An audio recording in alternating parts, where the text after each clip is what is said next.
오늘 어버이 주일로 또 섬기는 우리 성도님들에게 하나님의 은혜가 충만히 임하기를 주님의 이름으로 축복합니다. 오늘은 내 부모를 공경하라라는 제목으로 말씀 나누고자 합니다. 5월이 되면 많은 설교자들이 오늘 어버이 주일, 이번 달 어버이 주일에는 무슨 설교를 할까 고민해요. 본문이 딱 정해져 있는데 어떤 걸 할까? 그래서 많은 이야기들을 나눕니다. 저도 사실 목요일 날 저희가 시찰 목사님들이 모이거든요. 많은 이야기를 나누고 왔어요. 어떤 분들이 이렇게 한다 하는데 어버이 주일에 내 부모를 공경하라는 설교를 안 하면 언제 할 것인가? 제 결론은 그겁니다. 그래서 매년 해야 되지 않을까 싶고 들어도 우리가 잊어버리고 부모를 공경하지 못하는 게 우리 아니겠습니까? 삶이 바쁘기도 하고 핑계일까요? 삶이 바쁘기도 하고 또 여유가 없고 그런 세상에서 살다 보니 조금은 예전보다는 조금은 더 덜해지는 게 아닐까 이런 생각도 해보는데 어쨌든 내 부모를 공경하라라는 제목을 가지고 은혜를 나누려고 해요. 부모를 공경하라라는 계명은 10계명 가운데 5번째 계명입니다. 우리가 아시듯이 5번째 계명이에요. 첫 번째 계명부터 네 번째 계명은 하나님과 우리와의 관계에서 지켜야 할 하나님의 계명, 곧 율법이고 5번째 계명부터 10번째 계명까지는 사람과 사람 사이에서 지켜야 할 계명, 율법인 것입니다. 그 중에서 5번째니까 인간과의 관계에서 지켜야 할 첫 번째 계명이 바로 내 부모를 공경하라는 명령인 것이죠. 부모 공경이라는 것이 평생토록 부모 곁을 떠나지 말고 옆에서 어떻게든 부모를 이렇게 잘 케어하고 이게 부모 공경이 아닌 것 같아요. 하나님께서는 분명히 말씀하십니다. 가정을 이루어서 너희들이 또 나아가서 독립된 가정으로 살아라고 이야기를 해요. 그게 하나님께서 인간을 만드신, 사회를 만드신 첫 번째 또 일인 것이죠. 그래서 우리는 반드시 결혼해야죠. 결혼하고 결혼해서 출가하고 출가한 후에 거기서 부모 공경을 해야 되는 거죠. 평생토록 옆에서 지키면서 부모 공경을 한다. 옛날에는 가능했을 수도 있습니다. 아주 우리 제가 어렸을 때 젊었을 때 저희는 이제 대가족 12명 가족을 살았으니까 그럴 수도 있는데 지금은 이제 핵가족이 많이 돼서 지금은 그렇게 요구한다는 것이 사회적으로 조금 힘들지 않을까 생각이 들어요. 그러니까 자녀들은 결혼을 해서 출가하면 출가한 그곳에서 부모를 공경해야 된다라는 말씀인 거죠. 부모 앞에서 세상을 살아가는 삶의 태도를 잘 가져야 된다는 거예요. 이게 얼마나 중요한 거냐면 우리가 돈을 많이 벌어요. 자녀가 만약에 돈을 많이 벌어요. 그래서 부모님에게 매년 이맘때가 되면 어버이날에 몇백, 몇천 이렇게 드려요. 그리고 막 살아요. 부모님 마음을 아프게 하고 힘들게 하고 그렇게 살아요. 사기도 치고 이렇게 살아요. 그게 부모 공경일까요? 한 가지 예를 보면 가인과 아벨이 있습니다. 아담과 하와를 통해서 낳은 자녀죠. 어느 날 가인과 아벨이 제사를 드리고 가인이 아벨을 시기하고 질투해서 죽입니다. 하나님께는 아주 변명을 하죠. 변명을 하고 그렇게 동생 아벨을 죽이는데 이때 동생은 일단 죽었고 부모님인 아담과 하와의 마음은 어땠을까? 이런 생각해 보셨습니까? 과연 가인이 동생 아벨을 죽였을 때 아담과 하와의 마음이 어땠을까? 이건 몇 천만 원, 몇 억을 주는 것보다 더 힘들었을 거예요. 성경에 쓰여있지 않지만 우리가 생각을 해보면 인간과의 관계에서 자기 자식끼리 서로 시기해서 질투해서 돌로 쳐서 죽였다. 이것을 알게 된 부모의 마음 어떻겠습니까? 이게 공경입니까? 부모에게 효도하는 걸까요? 돈을 아무리 많이 줘도 마음을 힘들게 하면 부모 공경이 아니에요. 가난해서 용돈을 많이 드리지 못해도 부모님의 마음을 평안하게 해주는 거. 내 자식을 보면 나는 너무 행복하다, 기쁘다 라고 생각하게 하는 것. 이게 부모 공경의 처음이 아닐까 생각이 듭니다. 인간과의 어떤 관계에서 부모의 마음을 아프게 하는 일들은 상당히 많이 벌어집니다. 자식된 도리로서 부모를 힘들게 하고 아프게 한다는 것은 사실 이 가인과 아벨의 이 사건을 다시 한번 뒤돌아봐야 되는 그런 문제일 수도 있어요. 그래서 형제들 간의 우애를 돈독히 해야 되고, 그럼으로 인해서 부모님이 기쁨으로 살아갈 수 있도록 만들어 드리는 것이 효도의 처음이 아닐까 생각이 듭니다. 형제들 간의 우애가 없는데 어버이날에 가서 맛있는 거 사드리고 용돈 드리고 막 이렇게 해요. 그럼 지나고 나면 너희들 또 싸우냐? 너희들 때문에 내가 마음이 또 아프다. 이렇게 부모님이 말씀하시지 않겠어요? 그 주신 용돈 야 1,000만 원 줘서 고마워 이렇게 말씀하시지 않는다고요. 너희들 잘 살았으면 좋겠어. 너희들 평안했으면 좋겠어. 너희들 서로 형제들 간에 우애가 있었으면 좋겠어. 이렇게 얘기하시겠죠. 모든 부모님들이 다 그러지 않을까 생각이 듭니다. 그래서 부모 공경은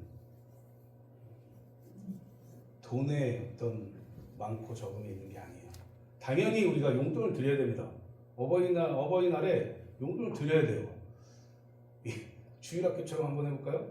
용돈 안 드린 분 손 들어보세요. 이렇게 하겠습니다. 됩니까? 용돈 드려야죠. 이 액수의 문제가 아니라 내가 최선을 다해 용돈 드려야 돼요. 그런데 더 중요한 게 있습니다. 부모님의 마음을 아프게 해서는 안 돼요. 부모님이 속상하고 부모님이 괴로워하면 안 돼요. 제가 오늘 주일학교 설교를 하고 왔어요. 유초동부 설교를 하고 왔는데 똑같은 본문으로 했습니다. 부모님을 공경하니? 라고 물어봤어요.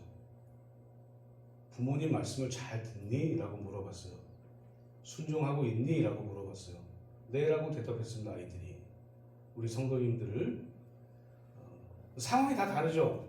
내가 부모님이 있는 분도 계시고 부모님이 안 계신 분도 계시고 또 내가 제일 부모님이 할머니까지 계신 분도 계시고 여러 가지 상황들이 있지만 부모님의 말씀에 순종하고 부모님을 힘들지 않게 하고 부모님을 걱정을 끼치지 않게 하고 이런 것들이 부모 공경이다 라는 걸 기억하시기를 바랍니다. 그래서 나는 어버이날에 뭐 사드렸어 뭐 했어 이런 걸 자랑하는 게 아니라 나는 어버이날에 내 이 동생과 우리 누나와 우리 형들과 우리 형제들이 함께 가서 부모님하고 함께 지냈어 이런 걸 자랑했으면 좋겠어요. 자랑하시기 바랍니다. 그리고 그렇게 함으로 인해서 부모님이 더욱더 기뻐하시는 그런 일들을 우리 교회에서 행해야 되지 않을까 하는 생각이 듭니다. 제가 좀 전에 말씀드렸지만 우리는 상황이 다 달라요. 여기는 연세도 있으신 분도 계시고 연세 있으신 분들한테 부모 공경하세요. 이게 말이 안 되잖아요. 그래서 어려운 거예요. 그래서 힘든 거예요. 그래서 목사님들이 그걸 막 이렇게 토로를 하시는 거예요. 연세 있으신 분들한테 부모님께 부모 공경하십시오 이렇게 하는 게 이상하잖아요. 나이 어린 사람들한테는 그게 가능하지만 그런데 중요한 것은 무엇이냐? 우리의 부모를 누가 이 땅에 태어나게 했느냐는 거예요. 할아버지겠죠. 그 위에 증조 할아버지, 고조 할아버지. 끝까지 올라가면 하나님께서 인간을 창조하셨다라는 결론이 되는 거예요.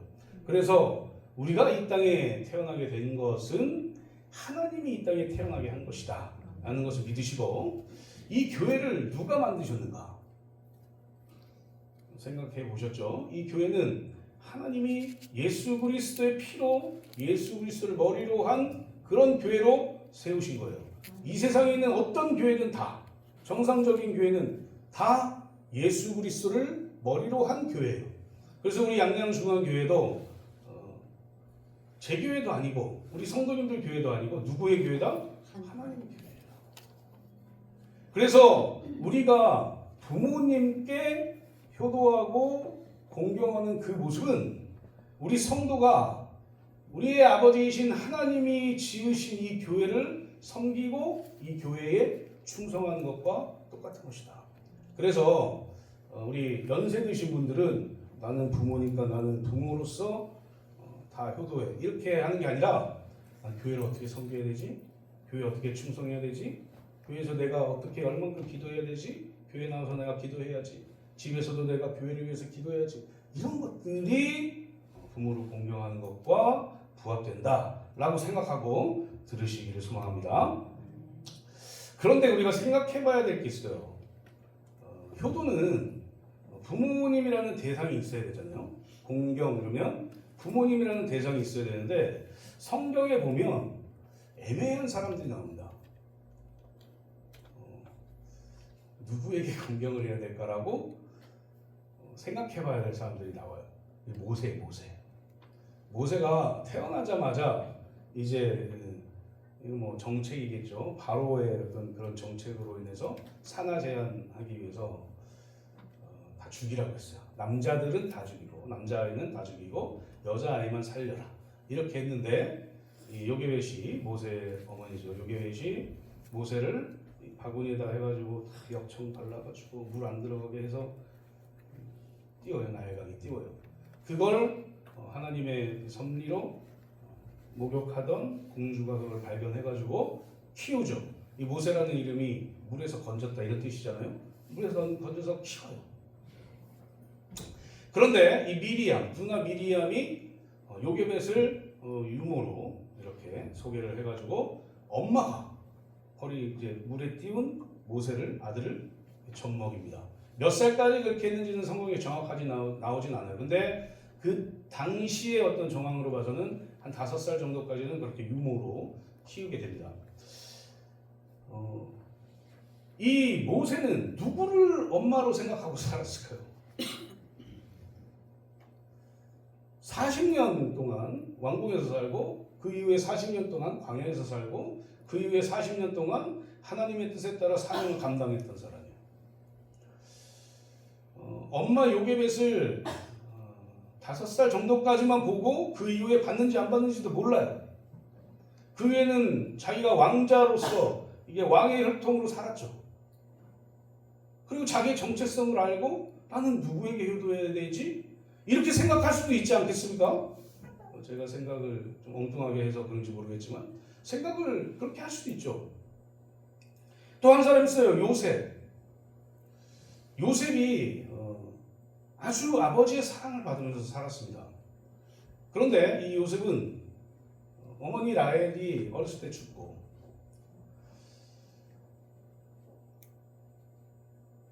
배다른 형제들에게 이 노예로 팔려가고, 그곳에서 17살 때 팔려가가지고 갖은 고난을 다 당하고 갖은 고통을 다 당하고, 아버지가 130살쯤 됐을 때 만나요. 이 요셉이 효도를 어떻게 했을까? 요셉에게 효도란 무엇이었을까? 이렇게 생각해 볼만하죠. 요셉은 아버지를 만나는 그 시간까지 항상 하나님을 바라봤어요. 모세요. 이 요게벳, 어머니 요게벳을 만났다는 이야기가 별로 없지만, 거의 없지만, 유모 그 정도지만 항상 자기의 정체성을 안 이유는 항상 이후에는 항상 이스라엘 백성들을 생각했어요. 그리고 하나님을 생각했어요. 그러니까 여기서 미뤄봤을 때는 내 부모를 공경하라 이 얘기는 실제적으로 내 부모에 대한 공경도 있지만 하나님에 대한 섬김도 있다는 거예요. 그러니까 우리가 하나님을 어떻게 섬겨야 되는지, 이것과 내 부모를 어떻게 섬겨야 되는지, 이것과 동일한 거라는 거죠.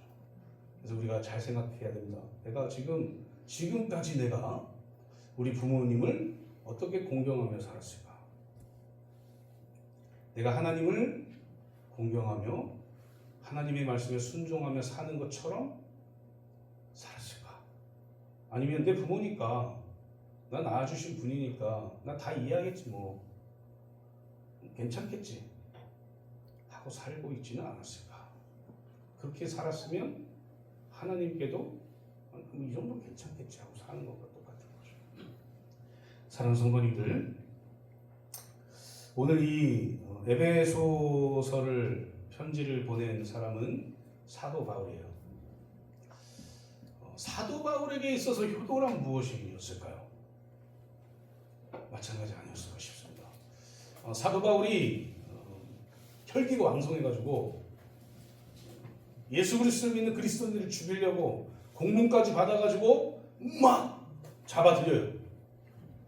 이 사도 바울은 그게 맞다고 생각하고 살았던 사람이에요. 맞죠? 유대인이었고 신성모독을 했던 이 예수라는 사람을 죽여야 됐고 이 예수를 믿는 사람들을 죽였어야 될 사람이 사도 바울이었고 바리새인들이었고 그렇지 않습니까? 유대인이었고. 그런데 이 사도 바울이 그렇게 살다가 예수 그리스도께서 갑자기 혈에 나타나가지고 눈을 멀게 하잖아요. 그리고 예수 그리스도를 믿고 그리스도인으로서 자기의 평생을 전도하면서 살아요. 그러다가 쓴 편지가 에베소서라고요. 여기서 사도 바울이 효도를 얘기해요. 부모를 공경하는 걸 얘기해요. 바울은 전도하면서 부모님과 살았다는 얘기가 한 번도 없습니다. 그렇잖아요. 부모님과 살았다는 얘기가 없어요. 바울에게 있어서 부모 공경이란 무엇일까요? 하나님을 어떻게 대하느냐라는 것이 아마도 부모 공경과 동일하게 생각하면서 이 편지를 쓰지 않았을까 생각이 듭니다. 사도 바울은 오늘 본문에서 뭐라고 얘기하냐면 자녀들아 주 안에서 너희 부모에게 순종하라 이것이 옳으니라 내 아버지와 어머니를 공경하라 이것이 약속이 있는 첫 계명이니 이로써 내가 잘되고 땅에서 장수하리라 이렇게 얘기하고 있어요. 오늘 말씀을 쭉 보면서 어떻게 우리가 부모 공경하면서 살아야 되는지를 짧게 한번 살펴보도록 하겠습니다. 오늘 어버이 주일로 예배 드리고 있고 그래서 우리가 어버이 주일에 부모님을 생각해야 되고 또 어버이 주일에 이 교회를 다시 한번 생각해야 된다는 것을 마음에 새기고 오늘 말씀 가운데 은혜 받으시기를 소망합니다. 그렇다면 본문에서 부모 공경에 대해서 어떻게 말하고 있을까? 첫 번째로 부모 공경은 주 안에서 옳은 일이다 이렇게 얘기해요. 주 안에서 옳은 일이다. 이제 포인트는 방점은 옳은 일 이게 작은 방점이고 주 안에서가 큰 방점입니다. 주 안에서 옳은 일이다. 부모에게 순종하고 공경하는 일이 주 안에서 옳은 일이다 이렇게 얘기하는데 우리의 부모님은 내 생명의 뿌리입니다. 뿌리. 부모가 없이는 내가 태어날 수가 없어요. 그렇지 않습니까? 부모가 없는데 내가 태어났다? 이상한 거죠. 약간 좀 사이코라고 봐도 됩니다. 부모가 없는데 내가 어떻게 태어나요? 식물을 보면 잎과 줄기와 이런 것이 약해도 뿌리가 잘 탄탄하면 다시 살아요. 생명이 있는 거죠. 그런데 뿌리가 약하면 죽어요. 이 식물들이. 마찬가지로 나의 뿌리인 부모님께 잘하는 것, 부모님이 건강한 것, 부모님이 잘 계신 것, 이게 우리의 뿌리라는 얘기죠. 그래서 우리가 잘 되는 일이다. 그래서 이게 옳은 일이다 라는 거예요. 세상 사람들도 부모를 공경합니다. 예수 그리스도를 믿지 않는 사람들도 부모를 공경해요. 어떤 방법으로든 공경을 해요. 그런데 예수 그리스도를 믿는 사람들은 어떻게 공경을 해야 되냐면 주 안에서 공경해야 된다는 거예요. 주 안에서 하나님의 말씀 안에서 공경해야 된다는 거죠. 성도가 교회를 대하듯 부모를 공경해야 된다. 제가 왜 계속 이 얘기를 하냐면 너무 중요하기 때문에 그렇습니다. 우리가 부모 공경하는 걸 너무 가볍게 생각해서는 안 돼요. 우리가 이 교회를 잘 섬기는 것처럼 부모를 잘 섬겨야 된다. 왜? 부모님은 우리의 뿌리이기 때문에. 그리고 그 끝에는 하나님이 계시기 때문에. 그리고 그것이 옳은 일이기 때문에 그렇다는 거죠. 부모님께 순종하셨습니까? 부모님께 순종합니까? 가운데 끼인 분들 계시잖아요. 저도 지금 눈에 보이는데 가운데 끼인 분들 계세요. 자녀도 있고 부모님도 있고. 이분들은 에베소서 6장 4절 말씀을 또 봐야 돼요. 6장 4절 말씀이 한번 찾아서 한번 읽어볼까요? 우리 에베소서 6장 4절 말씀.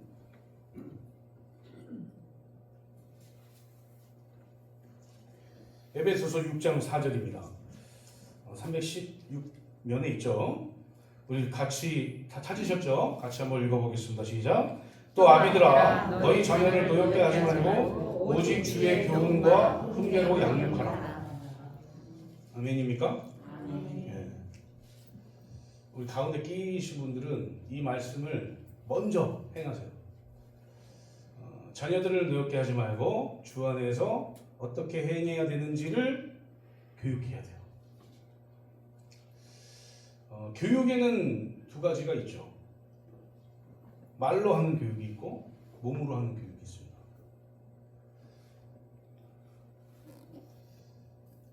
말로 계속 해야죠. 훈계해야죠. 이거 해야 돼, 효도해야 돼, 공경해야 돼, 할머니도 공경해야 되고 부모도 아빠 엄마한테도 공경해야 되고 스스로 아빠한테 해야 돼 이렇게 하기가 힘드니까 엄마한테 공경해야 돼. 그럼 이해하겠죠 애들이. 그렇게 하고 행동으로 해야 된다. 행동으로 내가 나의 부모에게 공경하는 모습을 보여주는 거예요. 그게 아주 교육의 퍼센테이지를 아주 많이 차지하는 겁니다. 나는 부모에게 공경하지 않는데 너 왜 공경 안 해? 너 왜 내 말 안 들어? 너 왜 순종 안 해? 라고 백날 얘기해봐야 아빠도 그러잖아요. 엄마도 그러잖아요. 왜 엄마 아빠는 순종 안 하면서 저한테 순종하라 그래요? 라고 얘기한다고요. 부모님이 말씀이 아무리 내 생각과 달라도 네 해야 되는 거예요. 네 알겠습니다. 순종하는 거죠. 안 되면 그냥 부모님께 말 안 하고 그냥 달리 내가 하고 생각한 대로 하면 돼요. 부모님 모르게. 그렇게 했니? 물어보면 네 했습니다 하면 됩니다. 왜요? 뿌리인 우리 부모님의 마음이 기뻐야 되거든요. 그렇게 하다 보면 우리 자녀들이 어떻게 할 것 같아요? 우리 부모님이 저렇게 할머니 말씀 잘 듣네 하고 자신들의 말을 잘 듣겠죠. 그게 교육이에요. 그게 자녀들을 노엽게 하지 않는 거예요. 아무리 입으로 떠들어도, 아무리 내가 훈계를 하고, 아무리 내가 가르쳐도 내 행동이 그렇게 하지 않으면 못 배운다는 거예요, 자녀들이. 사랑하는 성도님들, 이 모든 것들을 주 안에서 하라고 얘기합니다. 주 안에서. 내가 교육하는 것도 주 안에서. 이 주 안에서 한다는 얘기가 무엇입니까? 하나님의 말씀 안에서 하라는 거예요. 우리가 부모님께 공경하지 않으면 당하게 될 일이 있습니다. 여기 성경에 나와 있는데 좀 이제 긴장하고 들으셔야 돼요. 이 말씀을 보면서 상당한 긴장을 합니다. 잠언 30장 17절 말씀인데요. 부모를 조롱하거나 순종하기를 싫어하는 자식의 눈은 좀 힘든데 골짜기에 까마귀에게 쪼이고 독수리 새끼에게 먹히리라 이렇게 말씀합니다. 그러니까 부모 순종하는 것이 이렇게 중요한 거예요. 부모에게 순종하는 것이 이렇게 귀한 것이라고요. 순종하지 않으면 너의 눈 너 안 봐도 돼 이런 거예요. 너 세상 안 보고 살아도 돼 이런 거예요. 부모님께 순종할 마음이 이제 생기십니까? 하나님의 말씀으로 생기십니까? 출애굽기 21장 15절 말씀 보면 거기에 또 뭐라고 되어 있냐면 율법을 인간들에게 준 거죠. 이 시내산 얘기인데 이때 뭐라고 얘기하냐면 자기 아버지나 어머니를 치는 자는 뭐라고 하냐면 반드시 죽일지니라. 요즘에 부모님을 폭행하고 주먹으로 때리는 걸 얘기하는데 주먹으로 때리는 것 이외에도 말로 폭력을 행사하고 이런 사람들이 있어요. 자기 마음에 안 든다고 부모에게 막 해요.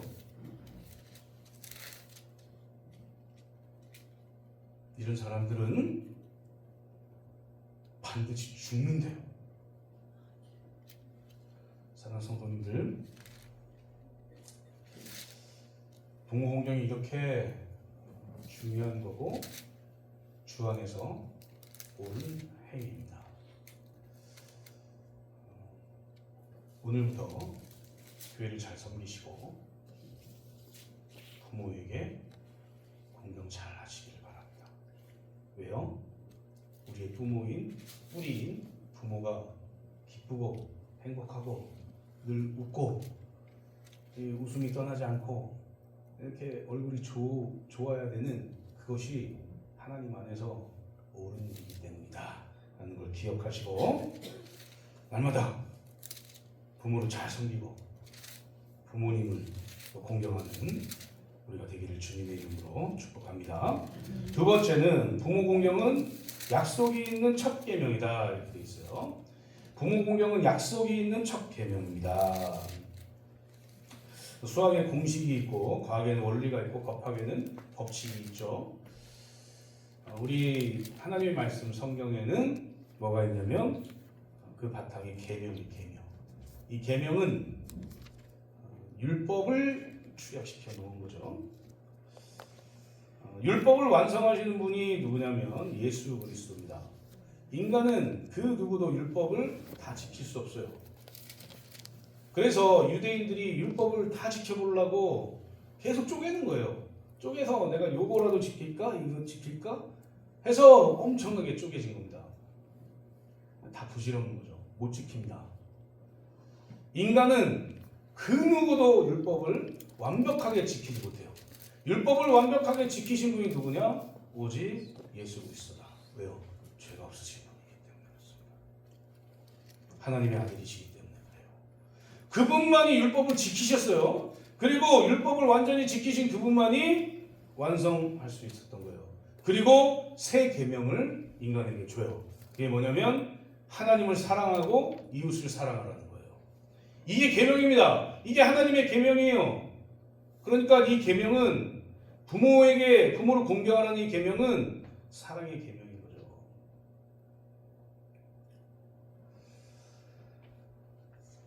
이 계명의 바탕은 100% 사랑입니다.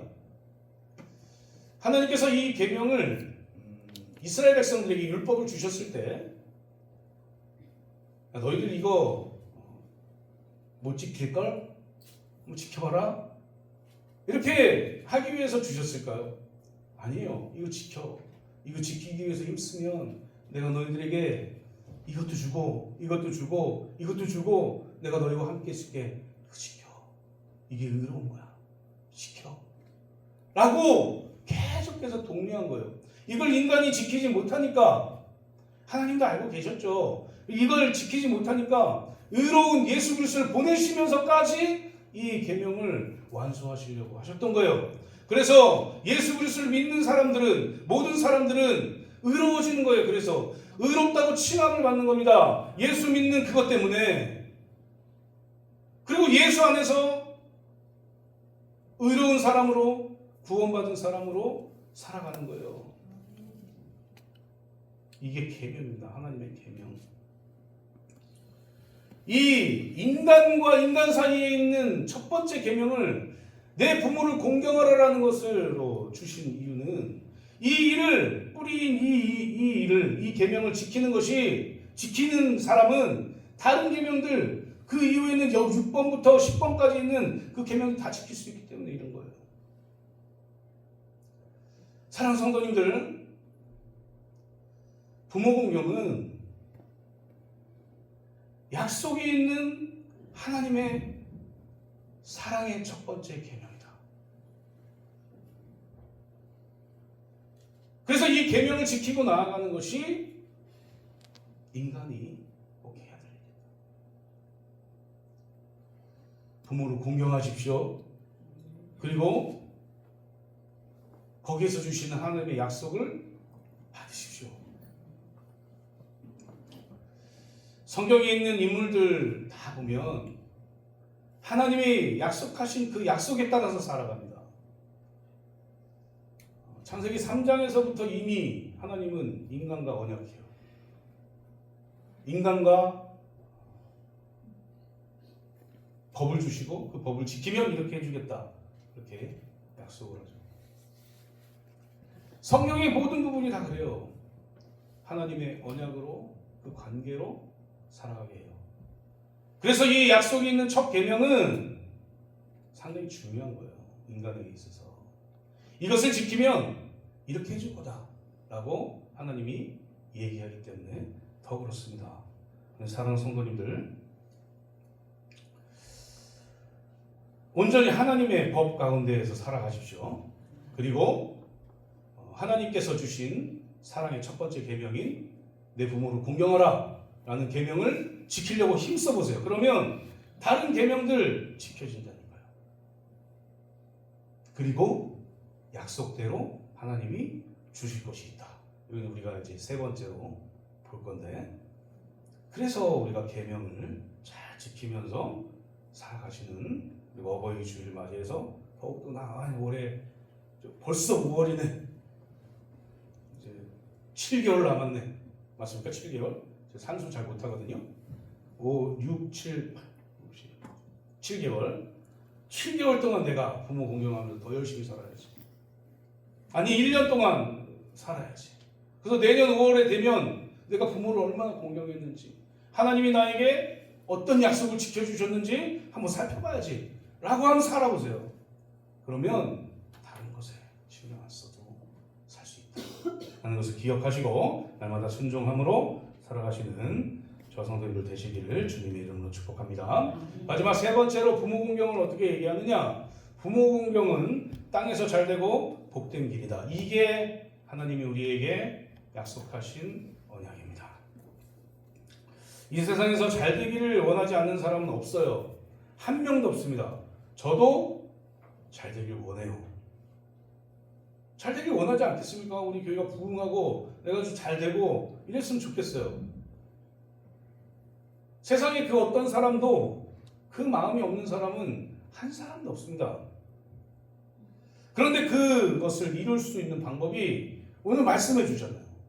부모 공경이에요. 부모 공경. 땅에서 잘 되는 길은 부모 공경이에요. 이거 알죠? 우리 그리스도인들은 이 사실을 알아요. 이 말씀을 알아요. 왜요? 매년 듣거든요. 매년 목사님들이 이 말씀을 해요. 어버이 주일이 되면 이 약속이다. 뒤돌아보면 내가 그렇게 하고 있지 않아요. 이게 문제 아니겠습니까? 뒤돌아보면 내가 부모를 잘 공경하지 못해요. 교회를 잘 섬기지 못해요. 이게 현실인 거죠. 사랑하는 성도님들, 잘 되기를 원하십니까? 복 받기를 원하세요? 하나님의 은혜가 있기를 원하세요? 제가 말씀드리는 부분, 저는 그렇게 생각해요.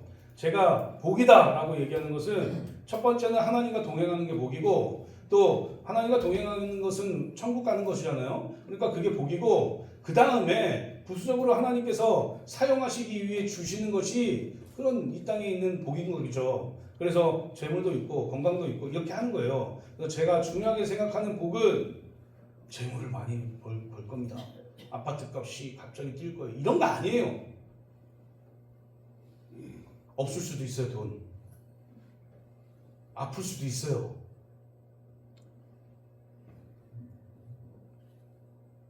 그런데 하나님이 함께 하신대요. 이게 복이라고요. 하나님이 함께 하시면 땅에서 잘 돼요. 땅에서 행복하게 살 수 있어요. 이 땅, 나그네인 이 땅에서 복을 받으면서 살 수 있다고요. 먼저 생각해야 될 것은 내가 부모님을 공경하면, 내가 부모님의 말씀에 순종하면, 내가 부모님의 말씀에 토달지 않고 내 어머님, 내 아버님 그렇게 할게요. 그렇게 해보겠습니다. 라고 하고 실제로 그렇게 행하시면 하나님께서 늘 동행하시는, 늘 야, 네가 내 계명을 지키는구나.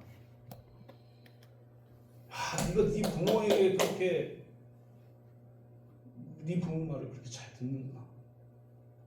내가 얘기한 그대로 하는구나. 너와 동행할게. 너와 함께 할게. 나 믿고 나에게 물어봐. 나에게 기도해. 들어줄게. 응답해 줄게. 라고 하는 게 하나님의 뜻이에요. 우리 사랑하는 성도님들, 이 복을 받으십시오. 그러기 위해서 부모를 공경하시기 바랍니다.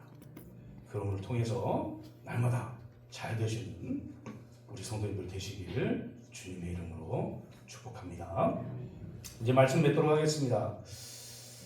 사랑하는 성도님들, 오늘 특별히 어버이 주일이에요. 그래서 저는 어린이 주일에 우리 주일학교 친구들에게 뭐라고 얘기했냐면 너희들을 태어나게 해서 어린이 주일을 맞이하게 하신 부모님께 효도해라 이렇게 얘기했어요. 어버이 주일을 맞이했어요. 오늘 제가 너희들 태어나게 하신 부모님께 효도해라, 순종해라 이렇게 얘기했어요. 부모 순종은요, 부모 공경은 끊임없이 해야 돼요. 오늘이 특별한 날이니까 부모 공경하는 게 아니라 끊임없이 해야 된다. 부모님을 힘들게 하지 마세요. 어쩔 수 없는 상황 때문에 힘들게 될 수는 있죠. 그런데 내가 일부러 스스로 부모님의 마음을 아프게 하지 마세요. 부모 입장에서 자식이 나를 아프게 하면 어때요? 견디지 못해요. 그러면서 나는 부모를 아프게 해요. 이게 어딘가 어색하지 않습니까? 이상하잖아요. 그러니까 하나님이 보시기에 가장 옳은 일인 부모 공경, 부모를 기쁘게 하는 일, 부모의 마음을 잘 세밀하게 관찰해가지고 우리 부모님이 이렇게 하면 좋아하시는구나. 그럼 계속 이렇게 해줘야지. 라고 하는 일. 그렇게 하면 우리 자녀들도 우리 부모님이 우리 할머니를 잘 관찰하네, 우리 할아버지를 잘 관찰하네, 그럼 나도 우리 부모님 잘 관찰해야지 라고 계속 이어지는 거예요. 마치 룻 가정과 같이 그렇게 이어지는 겁니다. 룻 남편이 누구예요? 보아스잖아요. 이 보아스의 아버지가 살몬이라는 사람이요, 두 정탐꾼 중에 하나예요. 이 살몬의 부인이 누구냐? 기생 라합입니다. 그러니까 그리고 그 기생 라합을 통해서 태어난 이 살몬, 그리고 살몬 밑에 보아스, 보아스 밑에 오벳, 오벳 밑에 이세, 그리고 다윗이에요. 그러니까 이 가정은 별로 그렇게 세상의 눈으로 봤을 때는 별로 그렇게 대단한 가정이 아닌데 하나님이 이 다윗을 쓴단 말이에요. 왜요? 봤거든요. 다윗은 우리 할머니가, 우리 증조 할머니가, 우리 아버지가 부모님께 했던 걸 봤어요. 그래서 자신도 이새에게 그렇게 한 거죠. 그래서 하나님께도 다윗은 날마다 묻고 순종하고 묵상하는 삶을 산 거예요. 그러니까 하나님이 이 다윗을 가만히 놔두지 않고 이 복 주시는 거 있잖아요. 3절 말씀. 이로써 내가 잘되고 땅에서 장수하는 복을 주는 거예요. 부모를 공경하니까. 부모를 공경을 하는 것을 하나님을 공경하는 것처럼 하니까 이런 은혜를 주신다. 그러니 기억하십시오. 주 안에서 날마다 하나님 말씀 붙들고 부모님께 공경하고 부모님의 말씀에 순종하고 이 교회를 위해서 충성하는 삶을 살고 그로 인해서 하나님이 동행하는 복을 받을 수 있다라는 것을 기억하시고 날마다 그 믿음과 은혜 가운데에 살아가시는 저 성도님들 되시기를 주님의 이름으로 축복합니다.